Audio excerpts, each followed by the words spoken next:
Niċċaqalqu fejn niċċaqalqu serna ilawha. Din it-twissija dwar l-istat tal-finanzi tal-Gvern saret mill-iktar uffiċjaloli fil-Ministeru tal-Finanzi, is-Segretarju Permanenti tal-Finanzi Alfred Camilleri, waqt laqgħa ristretta tal-ogħla uffiċjali tas-Servizz Pubbliku. Il-ġurnal illum jgħid li għal din il-laqgħa li saret f'Kastilja kien hemm preżenti Paul Zara, Segretarju Permanenti tal-Uffiċċju tal-Prim Ministru, u numru ristrett tal-ogħla karigi taċ-ċivil. Camilleri wissa lil dawk preżenti biex ma jagħtux każ dak li qed jingħad fuq barra, b'referenza għal dak li qed jingħad mill-Ministru tal-Finanzi.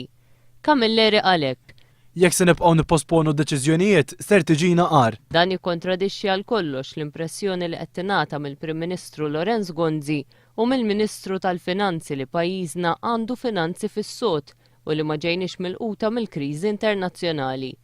Il-ġurnal jgħid li bħalissa qed jiċċirkolaw spekulazzjonijiet li l-Ministru tal-Finanzi mhux qed ikun fatwali fuq dak li jgħid wara l-laqgħat tal-Ministri taż-żona Ewro dwar kif dawn qed jaraw is-sitwazzjoni ta' Malta.